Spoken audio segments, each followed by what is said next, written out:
So many steps. I hope I get to the door soon. Hi, who put this cougar in my way? This'll land healthy. And there we are. Time to open the door. Oh, is it Shrek? No. Is it Master Wick? Is it Liza Minnelli? Could be. Oh no, it's better than that. It's my friend and yours, Ferguson.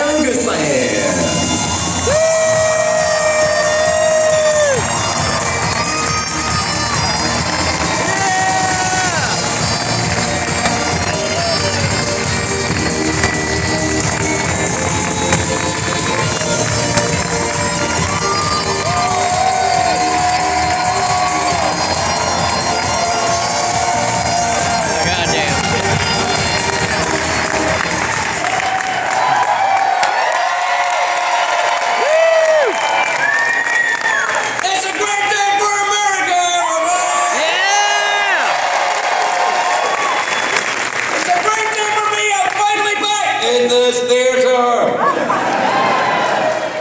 Don't ever say it's Kansas. I didn't fucking say it was Kansas. God, it doesn't fucking touch it. I put it like, it's Kansas City, Missouri. And they're like, I know, I get it. It's like, wow, it's nice to be in Kansas City, Missouri. I didn't even get it out. It's nice to be in Kansas. It's Kansas City, it's Missouri. I'm like, I know. And by the way, it fucking is cold. It is cold. Don't come to me, because I'm like, it's cold. You guys are like, oh, well, this is not cold. You should see it in the winter. It's fucking cold. Don't you tell me this is not cold. This is cold. You idiot, shut up.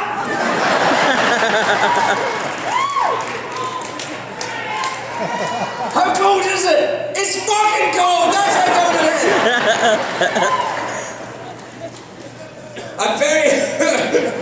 I'm very happy to be here. I am, and I thank you so much for coming out tonight, because I know you have so many entertainment options available in Kansas City, Missouri this evening. You can go for a snack. Maybe. Daddy's working. Shut the fuck up. See all of them? I'm here to talk to all of them, but you, I'm not sure about. Don't talk about my fucking moustache. Don't you fucking talk about my moustache. It's a moustache. It's starting. It's just a baby moustache. Leave it alone. Why is it not a big moustache? Because it's not finished yet, you bastards. You should be here in the winter. Guys have got big moustaches and it's not even cold. I'm very excited to be here. I am. I like it here. It's cold. People have got thick moustaches.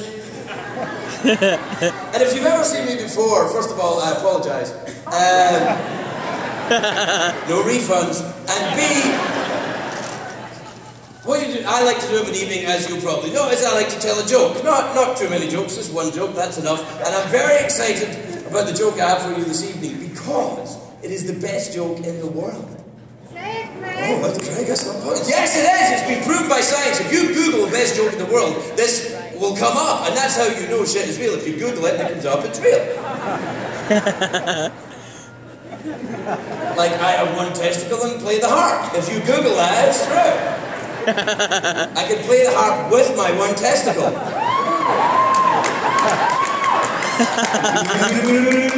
It's like a dream. No, I'm going to tell you this. It's really a thing. It was a study done by the University of Hertfordshire in England, and they studied the best jokes in the world. And this was actually the third best joke in the world. The first two are in Cantonese, so there's no point telling you. But this, I try. I just don't think it's sing ding hey, he's ding hey, motherfucker.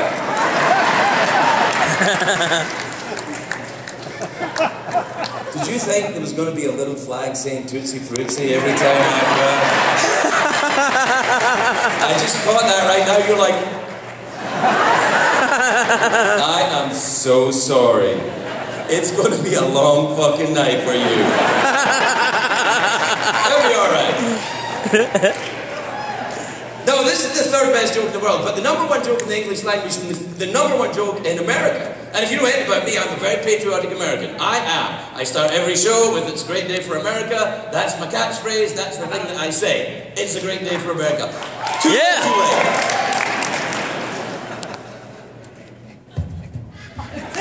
No, I do. I tried other catchphrases. I tried "That sounded dirty," and that didn't take off. And "See you in hell, amigos," and that never took off. My one personal favorite, "Fuck you, Dr. Phil." Yeah! Well, they never took off, so I'm stuck with "It's a great day for America." That's what I'm going to be saying for the rest of my life. It's a great day for America. That's the one I'll be saying when CBS kicks my ass out into the straight end of the year and I'm doing ads for local car dealerships. Come down to our Toyota-thon, cheeky monkeys, and see the new and used models. It's a great day for America. It's not a good idea to have a catchphrase, really, if you're a comedian, because people get fucking mad at you if you forget to say it. Like, if I play, particularly in the South, if I play in the South and I forget to say "It's a great day for America," there'll be somebody after the show like, "Why didn't you say it was a great day for America? America. Why didn't you say it was a great day for America? You one of them Al-Qaedas now?" I'm like, "No, I just forgot." "No, you didn't forget. I seen Homeland. I know what you were up to." But people get mad at you if you forget to say it, and they get mad at you if you do say it as well. There's always somebody, if I come out and go, "It's a great day for America," and so there's always somebody every night who's like, "My cat got shingles today. You tell me why it's a great day for America." My cat, which is coincidentally called America. Don't worry, cats can't get shingles. I don't think. I don't know, I've had shingles. They were horrible. It was very painful. I wasn't like going, "Oh God, I hope cats get this."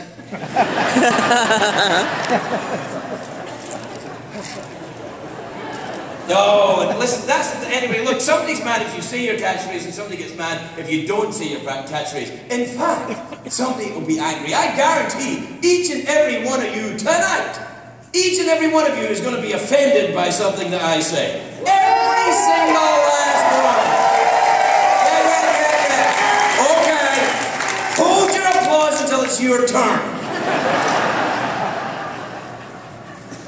Let me just apologize now. Somebody's going to be offended. You're all going to be offended. The trick isn't my job to not offend you all at the same time. That's called a lynching. Offend you in segments. You know, if, for example, I cuss, which may already have happened, or if I inadvertently mock your belief system. Went a little fucking quiet there, eh? Now, Craig, you know where you are, don't you? That's right. Well, if you really are a Christian, you'll forgive me. Don't worry about it.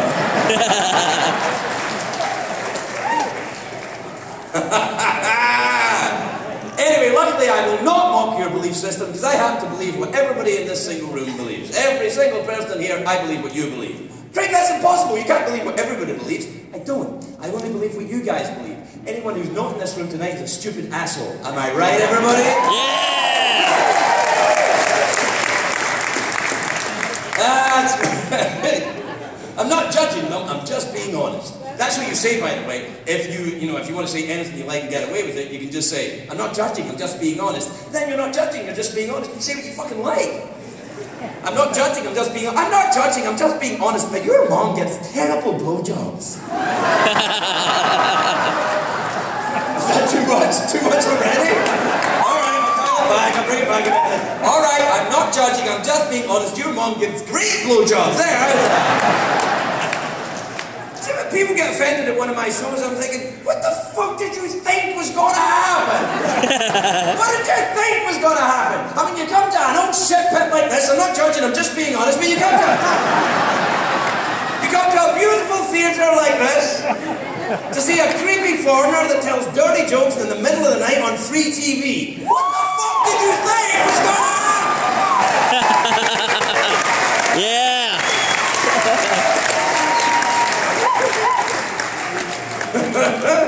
See, I used to think that people came to a comedy show for a laugh, and it's true, most people do, they come for a laugh. But there are some people, there's some in every show that here tonight, I can feel them, over about here somewhere. They're They're not here for a laugh. They're here for something better than comedy, better than a laugh. They're here for the exquisite pleasure of righteous indignation. No, that's not funny to me because I'm morally superior. Well, let me put it to you. If everyone around you is laughing and you are not laughing, perhaps you're not morally superior. Perhaps you're just a miserable shit. I'm not judging. I'm just being honest. I'm just saying. There's always something, oh, that's not funny. That's not funny to me at all. That's not even comedy. That's not even comedy. My dad used to do the same thing about music. You say, that's not even music. When I was a kid, I listened to music, and my dad said, that's not even music, son. That's not even music. That's just a noise. And I was like, come on, Dad, it's music. Like, because I was in punk rock, and I loved punk rock. It was like, Guns and Queen, fuck you, the Queen, fuck you, the Queen, fuck you, the Queen. We were very angry at the Queen for some reason. I can't remember why. Which must have puzzled the Queen a great deal, I think, when I think about it now. She'd be like, what the fuck? Why is everyone angry at me all of a sudden? What the fuck did I do? That's the Queen walking her dog.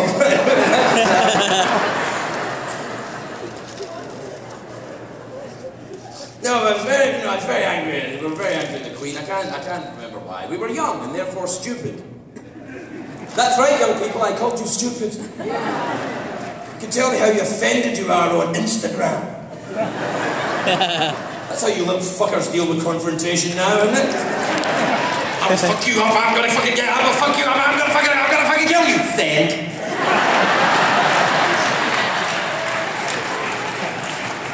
I'm glad I lived in the good old days when bullies would come to your door analog style and beat the shit out of you.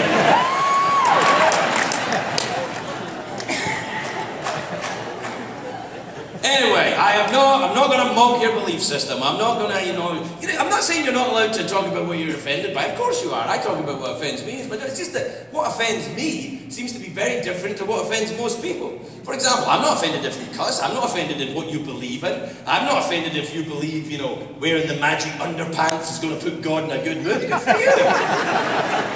I'm not offended if you think, believing in Xenu is going to make you not gay. Okay, man, whatever. I'm not offended if you think the biscuit turns into Jesus. That's fine.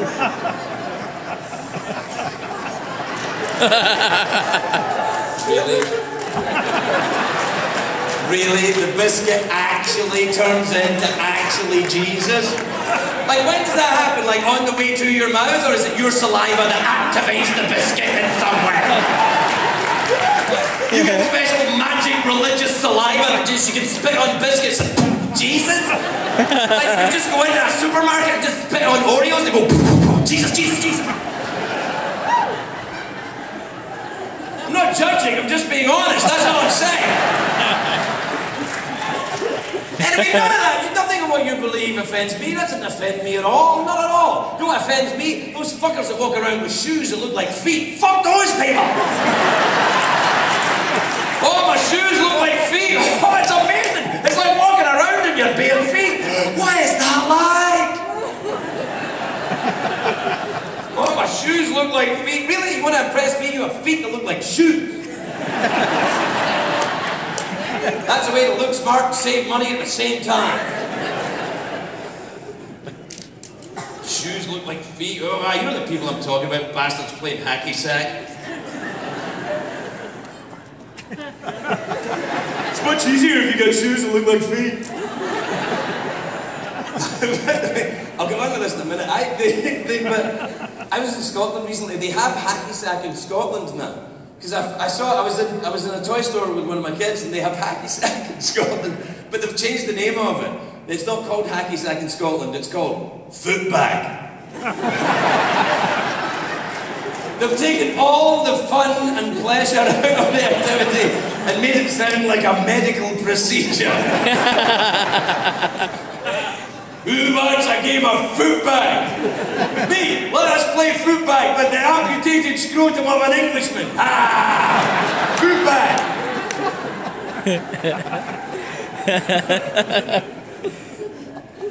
I don't like all that, you know, things that are like other things. Oh, my shoes look like feet. Oh, this tofu tastes like bacon. No, it fucking doesn't. It tastes like feet. You know the people I'm talking about, bastards that have got prescriptions for medical marijuana, but they don't even need it? Like, yeah, it's for my anxiety.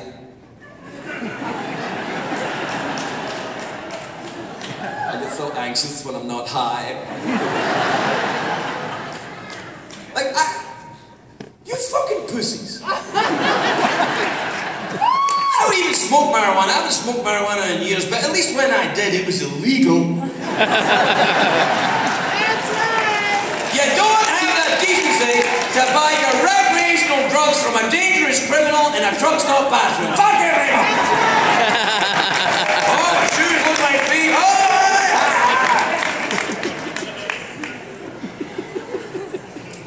Oh, this tofu tastes like bacon. Oh, my shoes look like feet. Oh, this melon feels like a vagina.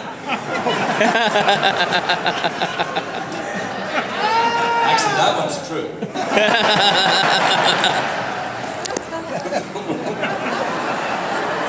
Yeah, you're right. I've gone too far. I've said too much. Can I tell you, I was young, I was in love. It was Paris in the spring. Melons were in season. Here's a tip, by the way, if you ever do try the melon vagina experiment, allow the melon to reach room temperature first.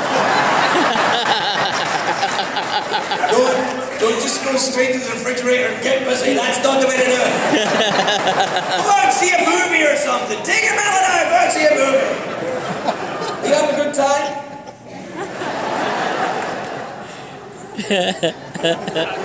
I think that's what happened to Christopher Walken.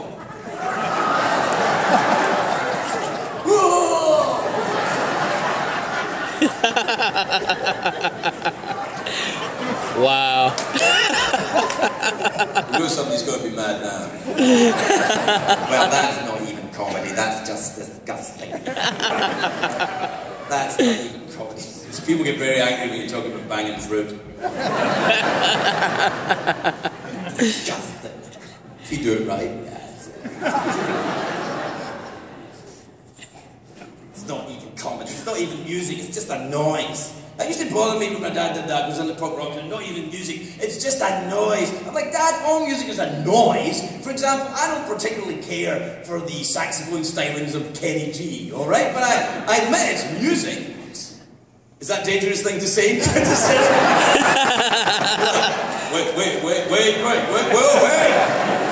Kenny G, what the fuck is going on?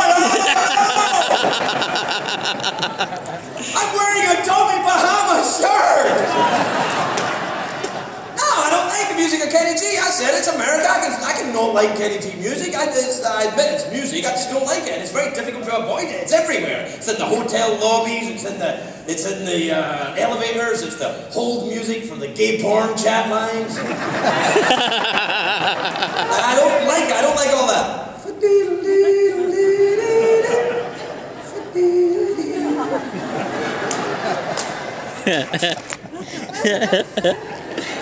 Hello? What would you like? Melons, please. Hold on. I don't like Kenny G music. I don't like music. You can't avoid it. I didn't know for the longest time that Kenny G was an actual person. I thought it was just a computer program that helped you relax. Because it's been proven scientifically by the same people that did the internet jokes study that. No, this is the music of Kenny G physically relaxes you. Like, you know that.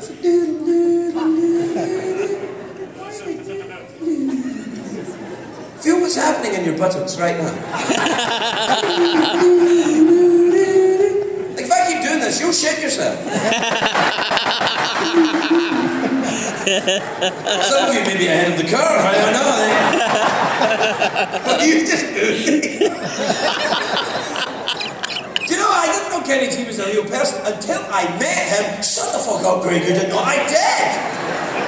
I met Kenny G. Yeah, I met him. It was this big Hollywood party and there was some kind of mix-up because I was invited, so I went. And Kenny G was the entertainment. And it was was amazing, and it was a very odd style of performance because he didn't like, it wasn't like, ladies and gentlemen, Kenny G, and he came down the stairs, it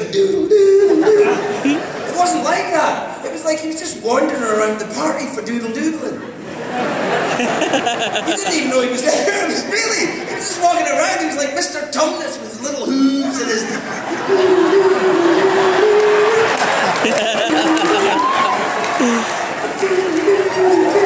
And you'd turn around and be like, oh fuck, Kenny G!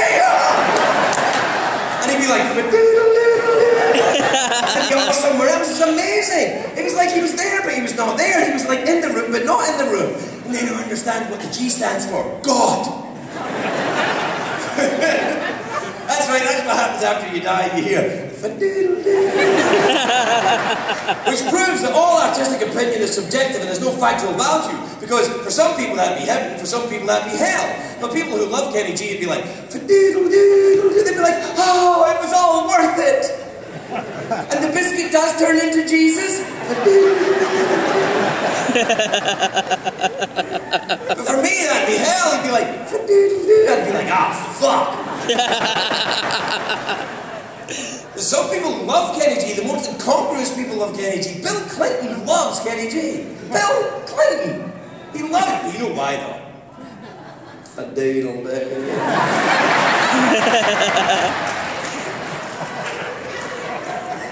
Doodle doodle. I'll just put on some Kenny. Doodle doodle. Baby, I can play your cooter like Kenny plays the tutor. Oh, shit.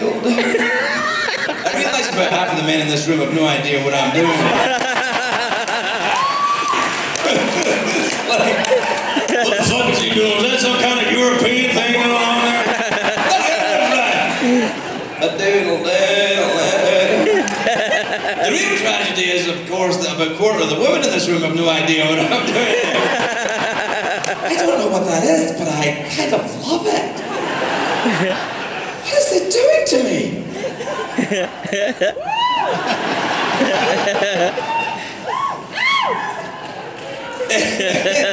Anyway, then Kenny G was at the party. It was amazing the way he was going around. He was just like fadoodle-doodling. He was like he wasn't there, and he was there, and he wasn't there. It was amazing. I think Kenny G could have sex with you, and you wouldn't even know it. Like, just be standing at the party talking to someone about anything at all, and be like, I think I've just been surprise finger banged. And you turn around and Kenny be walking away.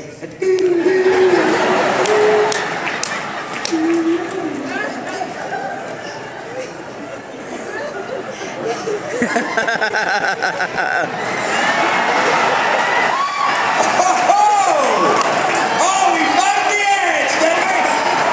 I fucking warned you!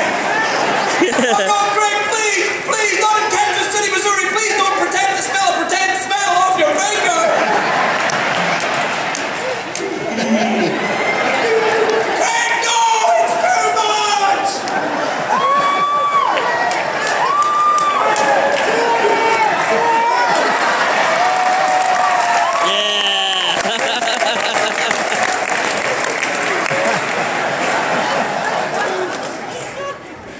Melon.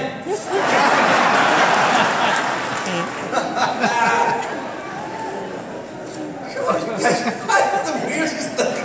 That's the thing that got you really pissed off.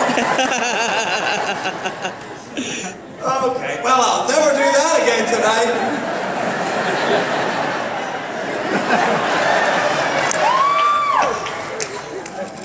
No, listen, as much as I hate the music of Kenny G, and I fucking do, I can't stand Kenny G, I prefer it at least to what kids are listening to now. I hate all that. What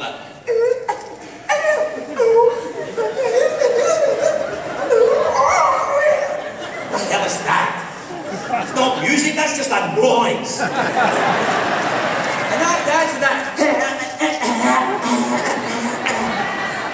That's not erotic, that's not sexual. It's like when the dog has worms, he's waving his ass on the car.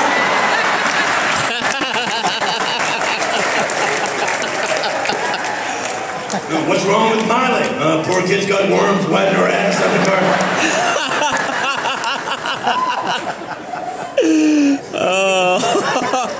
No, Now, of course, I realise attacking the music of young people makes me an old geezer. And I am. 52. 52. Please do not acknowledge that. Don't do any of that. Don't do that, because that's really upsetting when you see your age and people go, oh, good. And you're still alive. It's like, oh, I don't know what happened. Like 1 minute, I'm a member of the AARP. I didn't even want to be. I don't even want to be a member. You can't help it. They make you a fucking member.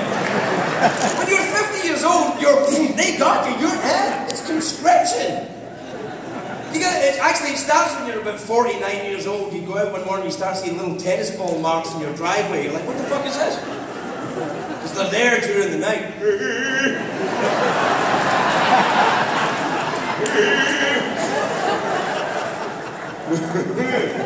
One of us. And then in the morning of your 50th birthday, you hear boom, boom, boom in your front door. You're like, it's the postman with presents for me! And you run down to the front door and you open it and death is standing there. Pointing his bony finger at you saying, you can travel half price on Amtrak.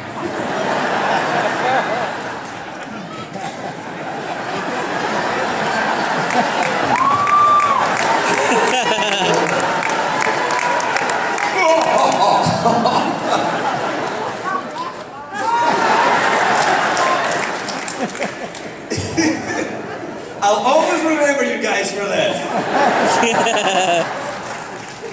So I'm getting so old, so I've decided what I'm going to do is to combat the aging process. I've hit on a great idea. I'm going to get a great deal of plastic surgery. A lot of it, tons of it. And people are like, yeah. That would have been a good point for you all to go, no, Greg, for God's sake, what are you talking about? Instead of just sitting there going, we can see how that's an option for you.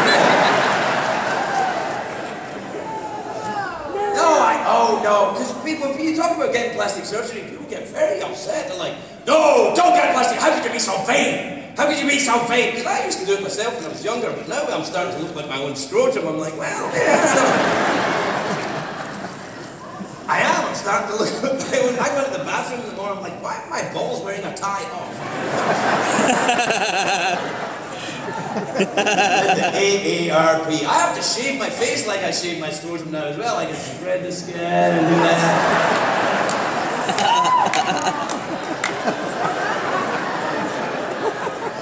And I have to shave my balls too because of all the grey hair. If I don't, it just looks like two prunes lost in the fog.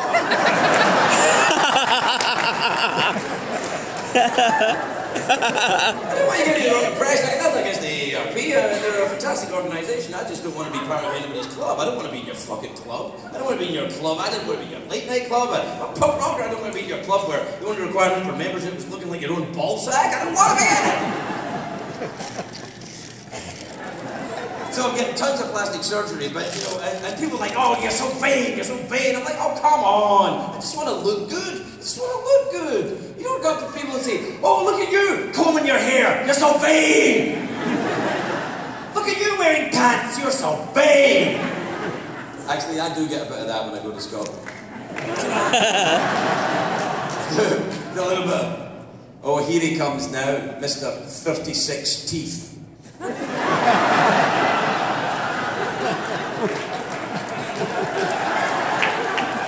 Want to play footbag, Craig? You've got a melon. No, I'm going to get... Everybody wants to look good. There's nothing wrong with wanting to look good. The only people I've ever come across in my life who, paradoxically, the only group of people who never give a shit about what they look like are nudists. Nudists don't give a shit. They're like, when's the volleyball start? Ha ha! Yeah! Come on, let's go! We're ready! They don't care. I went to a nude beach once. It was when I was about 23. I was in Portugal and I was on vacation. And I saw a sign that said nude beach in Portuguese. And I read Portuguese. So I said, it said nudo bicho.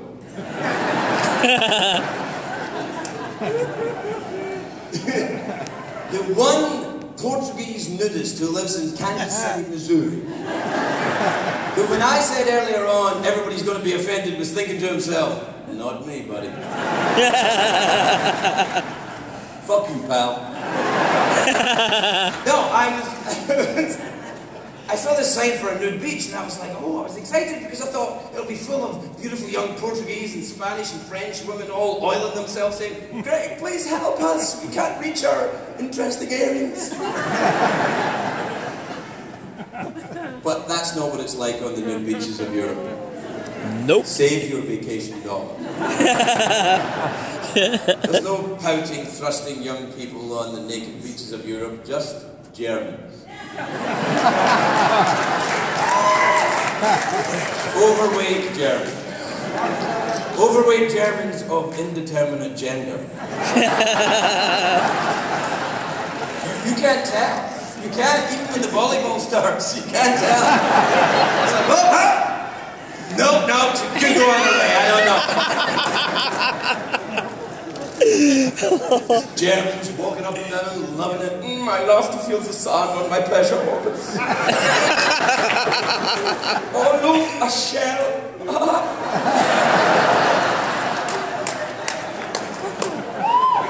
People say to me, Greg, why do you always use a German accent to imply sexual perversion? I'm like, well, 2 reasons. One, come on!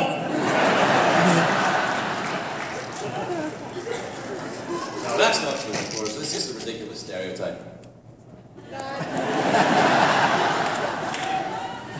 The real reason is, though, is because it's something that happened to me at a formative time in my life, and it happened in an encounter with a German person. What happened was, I was about 21 years old, and I was coming to New York City for the first time as an adult. And it was my first time in America as an adult. And I get to New York City, and I get out of the airport, and I get on the bus, and the bus goes to 42nd Street, and I get out of the bus in 42nd Street, Manhattan, and I'm like, I'm in New York from another country, I don't know about your way.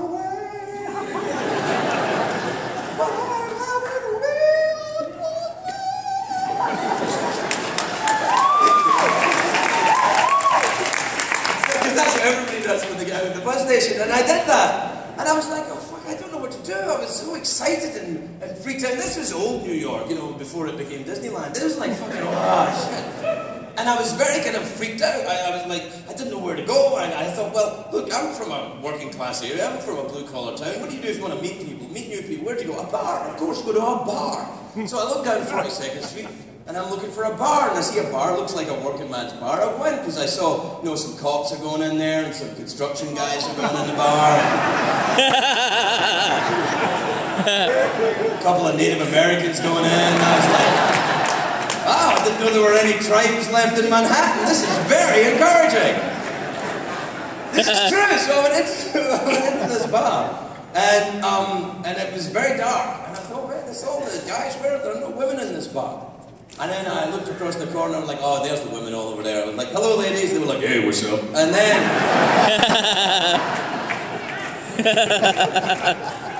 and then I went, oh, I know, of course, it's a gay bar. Well, look, I'll just finish my drink, which I'll order now. And then... and then I'll leave. So I sat at the bar, and I was having my drink, and I was kind of looking around thinking, what am I going to do? And now, this is, if you make it past this point, you're going to be fine. This is it, though. This is it. Yeah, no, this is worse than this. Well, after this, it's a breeze. But this is a true story, and I want to tell you the way it happened. I was sitting at the bar, and I'm just like on my own, and this guy came up to me and he said, hello. I said, hello. He said, I'm German.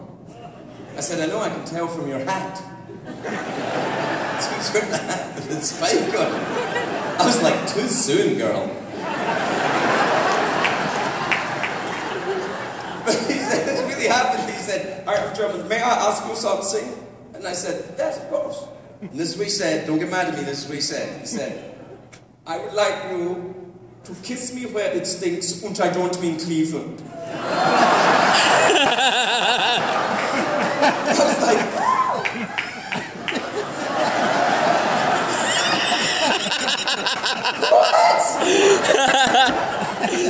I'm from Scotland. Who's Cleveland? How can you talk about him like that?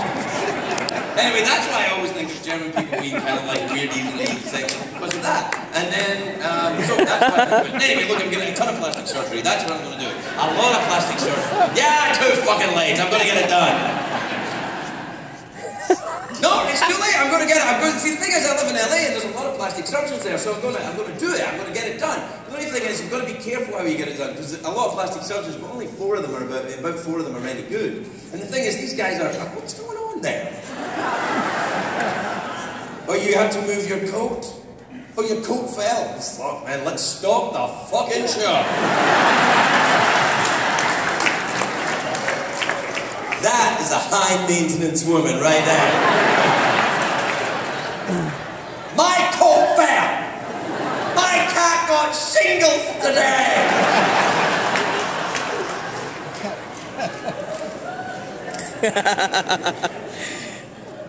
Anyway, here's the thing. There's only about 4 plastic surgeons that are really good, but they've kind of got a style. They all kind of, and what happens is everyone in Hollywood starts to look the same, and it's true. I meet all these people, and they kind of all look related. Everybody looks like they're kind of looking out the car window. Everybody looks related. It's true, when you see people close up, you're like, you can start to tell who the doctors are. And people look like, people who are not in any way even in the same ethnic group look related. Like, I've seen this with my own eyes. Cher and Bruce Jenner could be sisters. Did you hear that about Bruce Jenner? Did you hear about Bruce Jenner? Apparently he's in the early stages of sex change to turn from a man into a woman. I don't know what the early stages of that process is. I think they give you a cat. Yeah, that's what they do. They give you a cat. That's what happens. Because you're like, no, come on, let's go on with the surgery. Well, we'll take the cat first, because we can always just take the cat back. After that, it gets more complicated. If you don't like the cat, it's not going to work. Alright, so, anyway, you know, I don't think he is doing that. It's probably rubbish. You know, because I hear all these Hollywood rumours like everybody else, and it's bullshit. I meet these people because of the job that I'm about to leave, and you meet these people and it's garbage. I hear all these Hollywood rumours about people. For example, I met Richard Gere. No, that's not this thing. I mean, it's like, yes, it's nice to meet Richard. You never heard the rumour about Richard Gere? Do you have internet in Kansas City, Missouri? No, we don't have internet. What is that? Oh, it's only out in Kansas.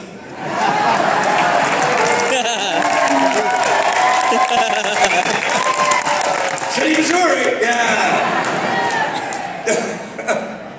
No, there's a rumour. This rumour's been around for years that apparently Richard Gere, at a certain point in his life for the sexual thrills, used to put hamsters or gerbils or something in his bumpy. Like, really, he was putting small apparently, not really. I mean, the rumour was he was putting small rodents in his ass for sexual pleasure. I don't know. I've never done it. I like, you know, I mean, melons, yes, but come on. But that was the rumour about him. Anyway, I met him and I just talked to him. I'm like, this is ridiculous. This guy doesn't put hamsters in his ass. When I was talking to him, and in fact, I don't even think he has a pet.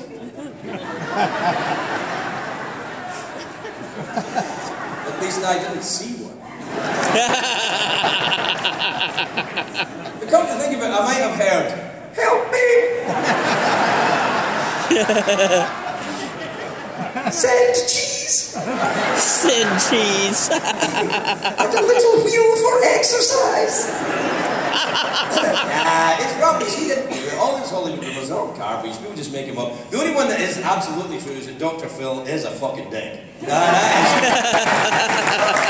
I'm sorry, first of all, if you're really into Dr. Phil, not a real doctor, but he's like, no, he's horrible, nobody can stand. Even though I think Oprah regrets creating him. That's right, Oprah created Dr. Phil from bits of old douchebags she found in graveyards.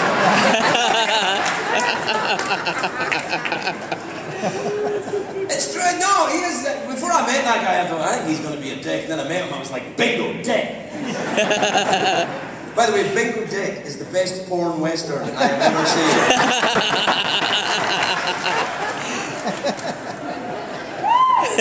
Sure, look who's come down! It's Bingo Dick! Hello! It's just I, Bingo Dick.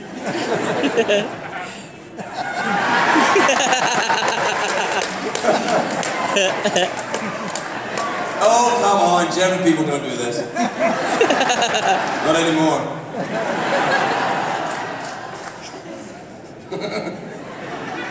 The thing is, though, if you do work in Hollywood, which I've done for a long time, what is weird is you will meet someone who was a hero to you when you were a kid. That is very strange indeed. It happened to me early on. Like, I'd only been there about a year, and I started working on the Drew Carey Show, which was a show that...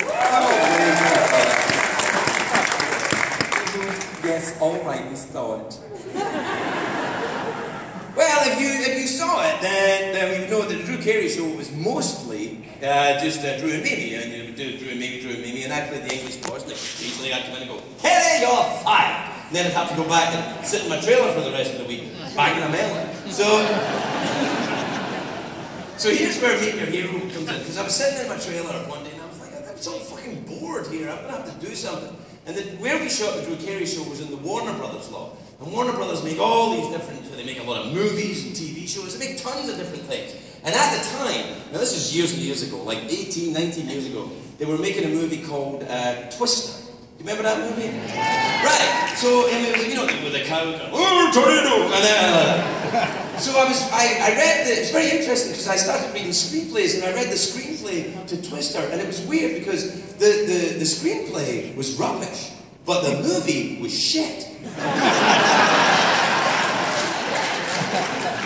So I thought, that's what I'll do to pass the time, I'll write screenplays. I don't know if I can write any better than this, but it's fucking scientifically impossible to write anything worse than this shit. So I started writing screenplays, and a couple of them get made into movies, and this is where Meet Your Hero comes in. So I made a movie called Saving Grace, which was thanks, more people than went to see it when it was coming around, but Saving Grace was a movie about a middle-aged woman who, no fault of her own, gets into financial difficulty, and to get out of it, she starts growing marijuana in her greenhouse. You're welcome, the producers of weeds. Anyway, so I made this movie, and it did pretty well, and it won some awards and made a little money, and I was very proud of it. And what happened, this is where the Meet Your Hero thing, one day, about 2 or 3 weeks after the movie came out, I got a phone call from a very nice upper-class English woman. This is all true, I swear. I got a phone call from this lovely woman, she said, hello, my name's Victoria. And I was like, ooh, half chub, and I'll tell you why. I've always had a thing for upper-class English women. I've always enjoyed doing to them what their ancestors did to my country. But with more kissing. So she's a very nice woman, she said, hello, my name's Victoria. I really enjoyed your film, Saving Grace. I was like, well, thank you very much indeed. She said, yes, I run Mick Jagger's film company. I was like, oh. She said, yes, Mick Jagger has a film company. Mick Jagger is my hero, and he's got a huge poster on my wall, Mick Jagger. Like that. She was like, yes, Mick loved your film too. I was like, wow. She said, yes, actually, Mick's had an idea for a film he'd like to make, and he thinks you might be the right person to write the screenplay. May he call you? I was like, yes. Yes, Mick Jagger of the Rolling fucking Stones can call me, yes. So we're like, alright, so we set up, this is true, this really happened. So I was waiting to put it together, and then it was like this Wednesday, Mick Jagger was going to phone me, and I was all tense and nervous, and then it happened. Mick Jagger called me himself. Mick Jagger called me himself, and that's not easy for him, with the little hands and stuff, but he did it. And I don't know why I did it. I was excited and I was nervous and I didn't know what to do, and I thought I'd try and break the atmosphere with a joke, so I said, hello, Mick. Victoria tells me you're a singer.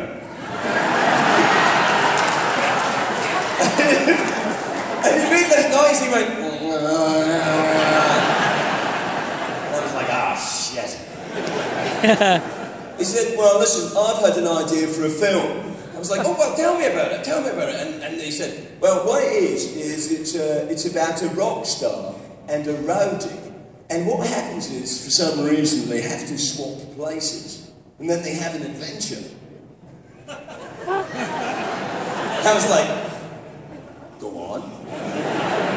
And so he did, he went on and he started describing beats of the story and I realised as he was talking that he was giving me beat for beat the story of The Prince and the Pauper written by Mark Twain about 150 years previously. Well, what the fuck am I going to say? I'm going to say, Mick Jagger, no.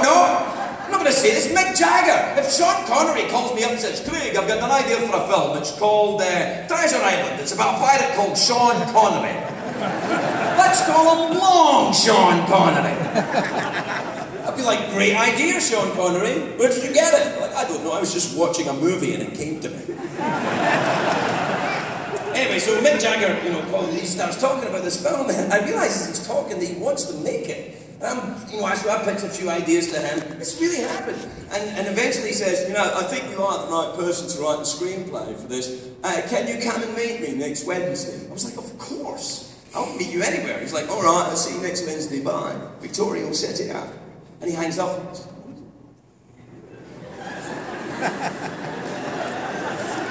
And then, so Victoria comes on and we set up this meeting for next Wednesday. Now, this is about 17 years ago. This is, the Rolling Stones are doing the Bridges to Babylon tour. And next Wednesday, they're going to be in Istanbul, Turkey. So I can't go to Istanbul, Turkey. I've got to be in Burbank to walk in and go, Kenny, you're fired. And then go to my trailer and fuck a melon. I can't be in Istanbul, Turkey. But what I did is I went to Drew, who's my friend. He's still my friend. I love Drew Carey. He's a great man. To be honest, I preferred it when he was fat and unhappy, but what the fuck are you going to do? He's so thin and looks forward to things.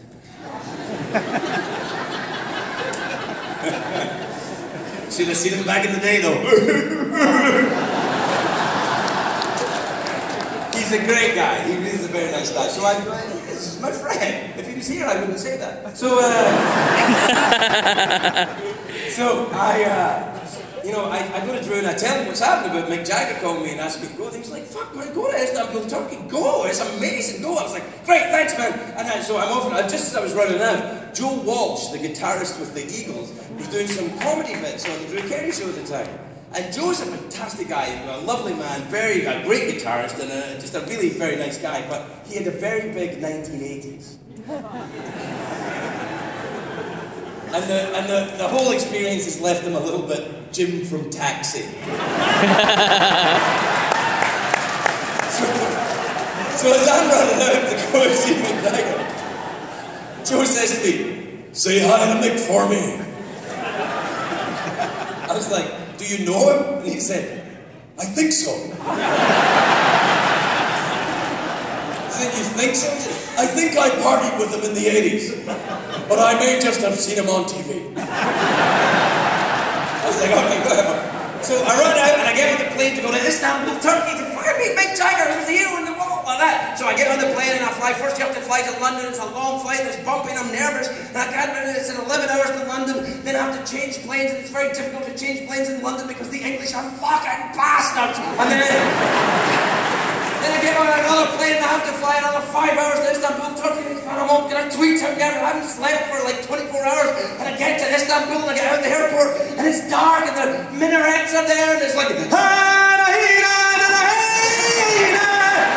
because the Lion King was in Istanbul at the time.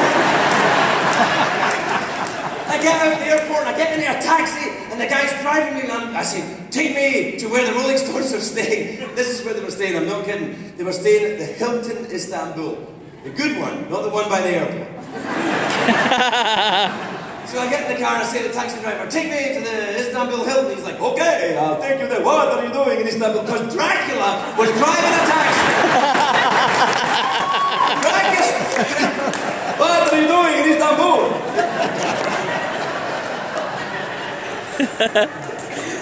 I was so tricked out and I get to the Istanbul Hilton and I get to the front desk and Rolling Stone security are there. The head of security at the time, Jim Sullivan, big English guy. I said, I'm here to see Mike. Oh yeah, right, yeah, I've heard of you. All right, get me on the bike. He's on the penthouse floor. Go on up, he's waiting for you. I was like, oh my God. So, I get in the elevator and the door's closed and I'm like,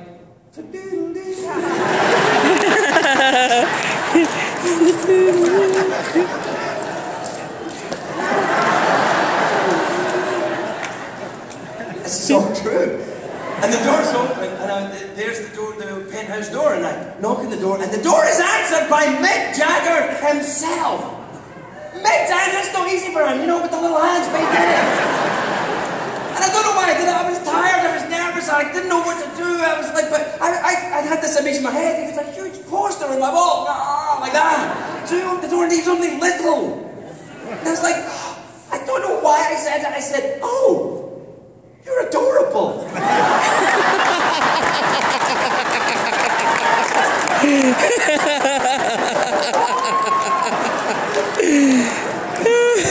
All right, come in, come on. So I go into this I go into the penthouse suite of the Istanbul Hilton, and I start talking about the movie I'm going to make with Mick Jagger of the Rolling Stones. I'm thinking, this is really happening. That didn't take acid. It's really happening.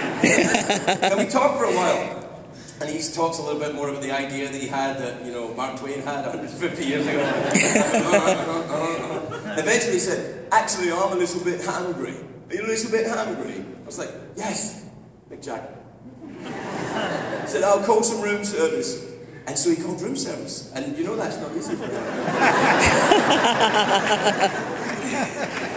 I'm such a dick, I'm sorry. So he called room service. It's the Istanbul Hilton. They know it's Mick Jagger called room service. So it was like, the guy on the phone was like, oh my God, I'm so totally freaking out right now. Now, to be fair, there was an Indian guy that had moved to Istanbul to get into the hotel business. But that's a different thing for a different night. But here's where it got really, really awkward. So he gets to the phone and he said, yeah, I'd like to order a quesadilla. And I was like,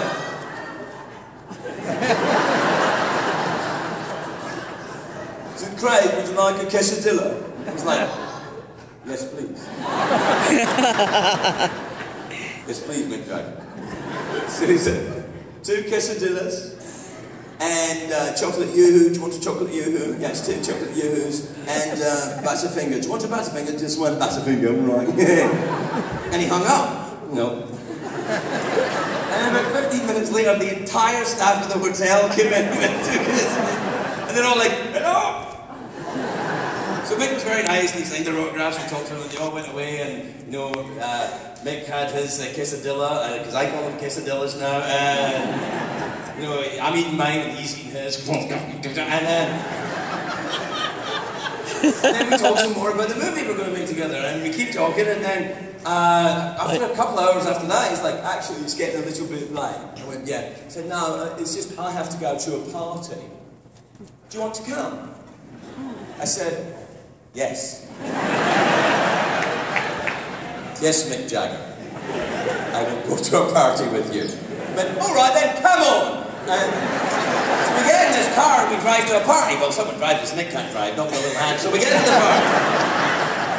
So true, and the party we're going to is at the British consulate, the British embassy in Istanbul, because the UK government, the Rolling Stones make a lot of money for the UK, so they were throwing them a party, they were throwing them a reception at the British embassy.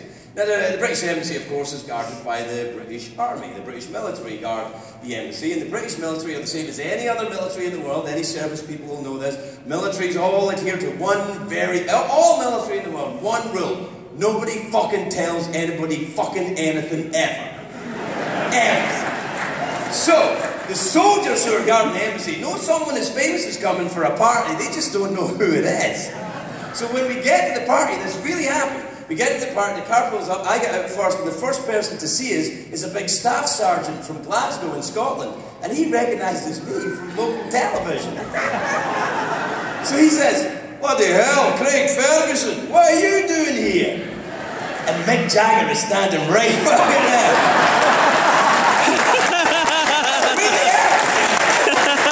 And here's the thing. Mick did not handle it well. He was like, what's going on? Does this sound kind of a joke?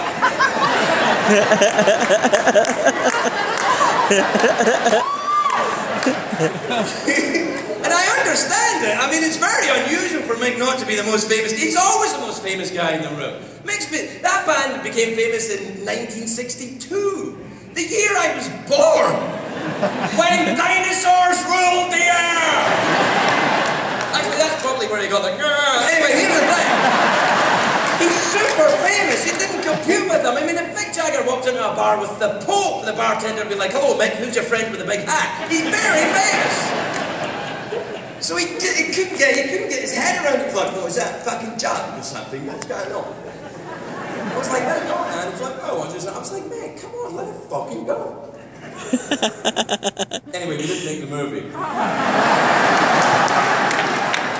I don't want you to think, no, we tried actually. We tried for a couple of months, or actually about 6 months. And I don't want you to think he's a dick. He's not a dick. We just couldn't see eye to eye in the movie because he kind of changed what he wanted. I couldn't accommodate him. What happened was I would write some pages, and he'd seen a movie that he liked and he wanted to be more like that. So I'd write pages and give it to him, and he'd say, "Can it be darker? Like more kind of edgy, dark?" I was like, "It's the fucking Prince and the Pauper, man. How dark can it be?" He's like, "No, I'm ready. It just has to be a little bit different, darker, edgy." And eventually, I just went to the Mark Twain story and started typing it out. I was like, "We should just do this anyway. This guy's a better writer than everybody else. Let's just do this." But he kept saying, "No, it has to be darker. It has to be edgier. It has to be darker." So eventually, I lost my patience. And I made his character a serial killer with Tourette's syndrome.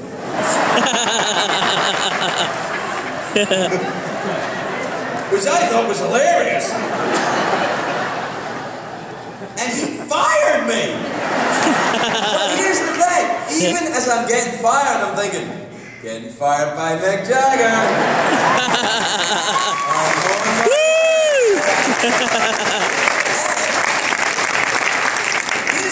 I mean, such a hero to me, Mick Jagger. Really, well, he's not a bad guy. But I admit that I spent about 6 months in and out of Bridges to Babylon tour with the Rolling Stones. I was here, there, and everywhere with them. And I learned a bit about that band. Because I thought the same as everybody thinks, that like it's Mick's band or it's Mick and Keith's band. It's not. It's Keith's band. It's Keith's band. If you talk to anyone who works for the Rolling Stones, it's always these companies like, "No, it's Keith's band. Mick's a fucking singer." But it's Keith's band, because everybody thinks Keith Richards is an out-of-control junkie. Is that he's not, he's got shit together. He's like, well, not he's still Keith Richards, but he's like, but Keith Richards is South London. He's like fucking, he's like Jason Statham, fucking,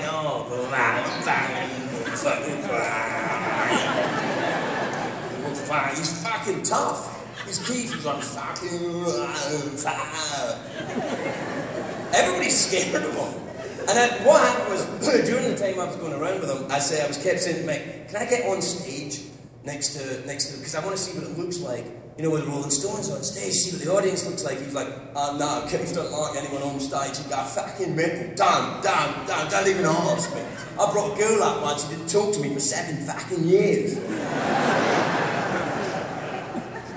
So I started asking the roadies, can I get on the stage? Just put me next to Charlie's drum writer. Nobody will know I'm there. It'll be fine.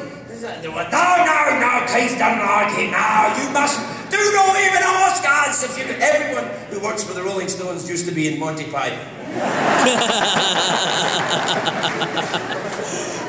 Like, do not ask us. So eventually, one night in a town called Santiago del Compostela in northern Spain, a beautiful little Spanish town, I bribed the local security guys to let me go on stage next to the Charlie's drum riser for the Rolling Stones. So I was up there next to Charlie, and Charlie doesn't know I'm there. To be honest, Charlie doesn't really know he's there either. Charlie had a big 60s and 70s and 80s and 90s and anyway. So Charlie's like,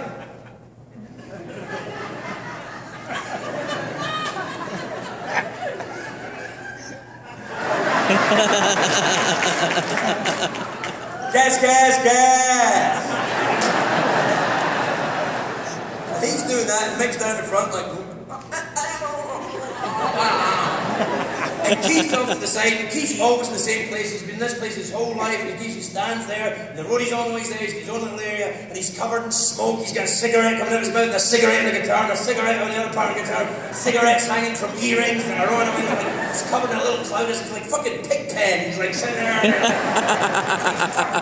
fucking hard, he's like that. And Keith's lying, and then Keith turns around, and boom, he fucking sees me. And I was like, shit.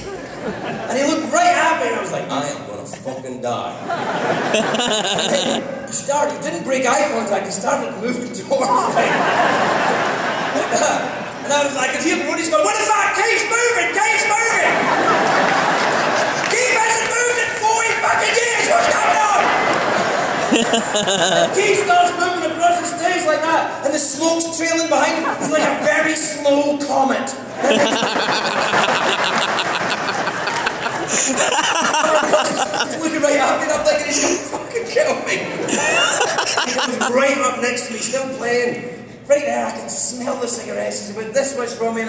looking at him and he said, "Hello, mate." And it was then I knew it was the Keith Richards band. And so I went back in time and I took down the poster of Mick Jagger and put up the picture of Keith Richards.